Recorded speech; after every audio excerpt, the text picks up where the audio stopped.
Okay, a few people pointed me to a video, and they wanted me to see what I thought of the video, and let's just be truth seekers on certain things. Traits that make up a good photographer. Now, photography is a huge realm. You have photojournalists, you have portraiture photographers, you have some people that just sit in a Sears studio and they never manipulate the lights, and every exposure is exactly the same. I don't know whether that really qualifies as a photographer, but that's certainly not a trait that makes up a good photographer. Um, you have wildlife photographers. I mean, you can't expect a wildlife photographer to be a good. Sometimes they do mix. Some people are portraiture photographers and wildlife photographers. Wedding photographers. What are the traits that make up a good photographer? Let's be real here. In all of this, see, sometimes when I debated philosophy for decades, and I'm really good at it, some of the best places for information is you go to the camp of the enemy, not in the real sense of the enemy, but you read really stupid stuff, and what it does is it inspires you to actually write down the accurate information. Sometimes when you actually just put out the information out there, it doesn't get your mind flowing. When you read like really bad or ignorant things, especially when I would read stuff of like poor Greek translations, I'm like, oh my God, this is bad, and here's the reasons why it's bad. So sometimes some of the best inspirational stuff is taking a look at really bad stuff. That's been a source of inspiration for a lot of people for millennia. It's kind of like a lost art, too. It's like, well, why would you read bad stuff? Not to take it in, but to use it as a springboard for talking about the truth. So let's talk about the real qualities that make up excellent photographers and certain criteria. And I'm just going to name off a few here, 4. But this kind of reminds me of a movie that Rodney Dangerfield was in, and it's called Back to School. He plays basically a billionaire land developer. And so he's basically eat, sleep, and breathe land development, and so he actually knows how to develop land and how to conduct businesses so far as land. And he's taken a class in a college, and there's this goofball, dumbass professor that's written a few books on business management and developing property, and they go back and forth, and there's one guy that's actually done it and another person that's only read other people's books. And one person has no degree in it at all, but he's actually done it. He actually knows what the hell you actually have to do to make it happen. And another person that has a degree and a diploma in it, but ultimately they don't know jack shit about what it really takes to actually run a business. Stuff like greasing the palms of teamsters and all sorts of things that you can't read about. So the point is, it's a practical or real experience versus something that somebody read in a book. And like I'm a bookworm. My house is full of books, but getting to the nitty gritty of it. So let's talk about wildlife photography. And the same thing that makes a really great wildlife photographer is what makes up a good hunter. Now, one of the huge mental defects that a lot of, and I love animals, but a lot of hardcore, libtard D-bags have in their brain is that hunters don't like animals. And that's not true. Actually, the conservationists, people actually give money towards conservation of animals. Most of that money comes from hunters, and people, especially up in the Northeast, they have a mental defect, and they think that someone actually goes out and kills animals. And I'm not a hunter. I mean, but these people actually care about the animals, and the reason why that is because they get in the minds of the animals. They know what they eat, they stalk them, they know where they nest. They're constantly to hunt these animals, getting into the mind of the animal, and what happens is, well, they do, for hunting season or whatnot, kill these animals, like a turkey hunter, for example. A person that's a turkey hunter actually has a lot more love and respect for a turkey than some tofu-eating puss bag, New York vegetarian does. It's like, well, I'm never going to eat turkey in principle. I eat tofu. They have no idea what a turkey is. They just think if they saw a real turkey in real life, which most of them never have, they just think it was just a nasty, disgusting animal. The person that actually respects it is a dude that's out there hunting it. he thinks about it. He has turkey calls. He stalks them. He gets into the brain of the turkey. Same thing with deer hunters. So what actually makes up a good wildlife photographer is, contrary to simplex logic of simplex minds, is getting into the nature of the animal, identification, knowing how it thinks, what sort of brushy areas it likes to sleep in. So to be able to be a guy, and I'm not, I can't say that I'm a wildlife photographer, but I have done some decent wildlife photography. I'm getting kind of old, fat, and lazy now, obviously, but I know what it takes. Also, baiting animals.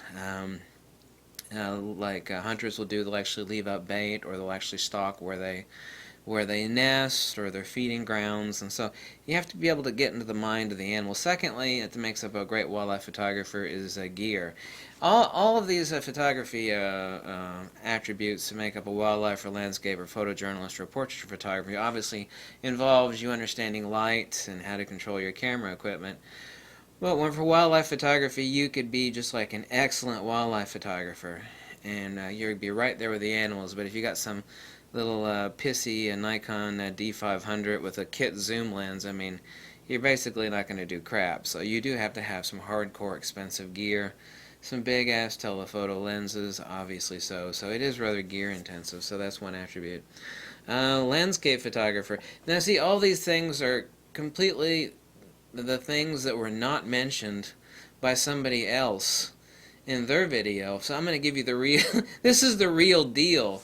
This is what it actually takes to be one of these type of photographers, like a landscape photographer. Tough boots, getting off the beaten path. All the really unique stuff is not, 99% of it is not on the beaten path or on the road. You got to be able to traipse out there in the muck and the mud. I got some land south of here, and some of the most beautiful scenery I've seen is on a piece of land that I got. And you got to wade through creeks and get dirty to get to it, but once you get there, it's beautiful. And this is where a lot of beautiful landscape photography exists. You have to have a great wide-angle lens, a tripod, of course, a high-megapixel camera. Most certainly so, hopefully, without an anti-aliasing filter, optical low-pass filter. The other important thing is that you can't be lazy, which I am. And it means you got to get out before sunrise, and you got to be there as the sun is setting. So you got to be there at odd hours when everybody else is waking up or eating dinner. So those are the attributes that make up an awesome landscape photographer. A photojournalist, now this is where the other people got it totally wrong. Because I've actually done real photojournalist work. The other people that made a video about traits that make up a good photographer, they have not done real photojournalism. I have. You're not going to like this one. If you want to be a hardcore photojournalist, you got to be a little bit shady. You got to be a stalker, kind of like some of these Hollywood stars. They've got like stalking fans. I'm talking about paparazzi, not necessarily specifically photojournalists. Paparazzi / photojournalist. You have to trespass. Oh, that's illegal. So what? Hey, I'm with the press. No big deal. You got to trespass. You have to have hardcore skills of speed with your camera. This is really one of the things where the moment just comes and goes like boom. It's like that picture that you missed started here and stopped here, and it went like. It's gone. If you're not really fast with your camera, and that camera, if you're not more familiar with your camera than you are with your own crotch, then you're going to miss it. And that's actually one thing that you should say about a photojournalist, is they have to be as familiar with their camera and as fast with it, boom. Then if you have to take a pee really bad, and you have to be as familiar with that camera as you do your own crotch. You have to be stealthy. And morality, contrary to what another video stated, you have to be amoral. You just don't give a crap. You don't empathize or sympathize. You are there to get the shot. People that like bring emotions into photojournalism, that crap don't fly, baby. You don't. No. That's just dead wrong. So you're amoral, you're stealthy, you trespass. You got to be fast as hell with your camera. You have to even be faster than any other group of photographers. You're shady, you be stalker. Not stalker in the literal sense, but this was what makes up a good photojournalist. If I'm lying, I'm dying. Go out to Los Angeles or up to New York City and play this section of my video, they'll go like, yeah man, he's right. Because I am right. I've done this sort of photography before. Portraiture. See, all the things I'm actually stating in these groups are the things that were not stated by other people. The traits that make up a good portrait photographer: know how to use light mods. You have to be able to not only see the light, you have to be able to layer light. You are not a good portrait photographer if you don't know how to layer light. If there are people that do portraiture that only work off of ambient lighting, and they make really awesome results. I don't believe in being a slave to light. I believe in being the master of light. If you're a slave to light, then that's a pain. I'm lazy. I bring the light, I make the light, I make it happen. I don't want to be a slave to the light. No. So you have to be able to layer light. You have to know how to use strobes. You have to know. This is what someone else called throwback technology. This is a quintessential. This is as essential to portrait photography as a mortar is to a bricklayer. And someone called this throwback technology. Yeah. No, you're dead wrong on that, baby. It's not throwback technology. This is an essential tool. It doesn't have to be an expensive one like this, but yeah, I'm sorry, dude, but you wrong. Light meter is an absolute necessity to portrait photography. It makes things faster, better, more accurate. Not only while shooting does it make it faster, it makes it way faster in the fact you don't have to dick around with your photos in Lightroom afterwards. At least not as much.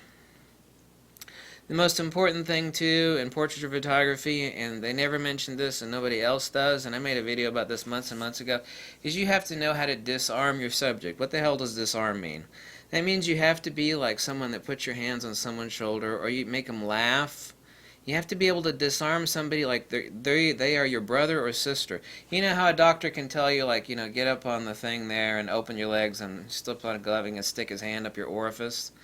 That's sort of well, I trust him, he's a doctor. Well, you have to do something else as a portrait photographer. You could have the hottest model in the world and know how to control hardcore studio lighting, like the best of them. But if you are someone that takes pictures like, yes, please place your chin up, please move over to the left, yes, could you raise your leg up, no, that shit don't work. What will happen is you'll have perfect lighting, perfect exposure, and you'll have a model that's just hot, for example, but the shot will look like shit because you don't know how to disarm your client. If you watch the best portrait photographers on earth, and I mean the real ones, not any of these peckerwoods on YouTube, okay? And you better believe me on this. They make their clients laugh, they disarm them, they joke, they say crazy shit. Because what that does is you've taken a total stranger, someone that just met you 5 minutes ago, and you disarmed them. Now you kind of have a connection like a brother and a sister would. Not literally. But you've disarmed them so you can take that. That shines through a picture more than lighting or how you pose them or where you stand than anything. That is incredibly important. Did the other people that mentioned the traits that make up a great photographer mention this fact? No. That's, let's assume you know how to use your camera and you got good lighting. Let's just assume that. If you don't know how to disarm your client in portraiture, your pictures are going to suck ass. They're going to suck ass. And if you don't believe that, then you're a fool. Because that's a fact. You have to be like a doctor. Okay? Or a barber. See a barber here is yanking on your hair. He's telling you jokes. He's talking about his crazy neighbor that, has saggy boobs or something. Ah, that's so funny. You don't love him because he's the best barber in the world. You loosen up in his hands, and he comes back to you. He's like, I like my barber. He's not the best barber. You have to disarm your clients. It's an intimacy factor. You have to understand posing and composition. All of these things in any aspect of photography, you have to not only be able to see light, but you have to be able to see what is potentially there. If you only take pictures based upon what your stupid-ass eyeballs can see, you're not a good photographer, not a great photographer. You can expose it properly. They're reading in 5.7 and everything. And whip out the slide rule, calculate my perceptual megapixels. Beep, beep, boop, boop, boop. To hell with that. You have to be able to see. That's important. You have to be able to see what is potentially there. There's another person on YouTube that only chimps off the back of his LCD screen in WYSIWYG mode. Means what you see is what you get. And he says, that's just how I see. Well, that's great, but that's not good for professional photography. I mean, you have to be able to layer light like hair light, rim light, fill light, main light, background light. If you don't know how to do all that, this is what burns my ass too. I've talked about light meters a bit recently. I've been using a light meter for over 20 years. Started out with a Minolta 4F autometer in photography. Why the hell are none of these Peckerwoods, the top 20 YouTube photographers, why are they not using a light meter anytime I see them shooting port? Are they that good? No, nobody's that good. Ooh, what's wrong with them? Oh, well, I can just piss my time away in the evening in Lightroom, and what is wrong with them? I mean, this is a tool that makes things easier, faster, better, and lets you layer light. So I can pop a reading here as my main light. I'm going to go back here. I'm going to grab my fill light. I'm going to go to the background, check my background light. Okay, I want to be dialed 3 stops under on my background light. I want a ratio of 3:1 on my speculars versus my shadow. So that gives me certain edge contrast on my diffuse, between my diffuse and my specular, and my diffuse and my shadow. This stuff is not that complicated. Why the hell aren't any of them using a light meter? Anyway, so these are the attributes or the traits that make up a real photographer. I told you what it is in wildlife, what it is in landscape, what it is for a PJ, a photojournalist, and what it is for a portraiture photographer. So, I laid it down for you, and there it is. You could like it or not like it, but you're not going to deny it because what I said is the truth. I don't care if you like it. Obviously my voice sucks. I'm not a pretty person to look at in a video, but I'm still right. Okay, catch you later. Bye.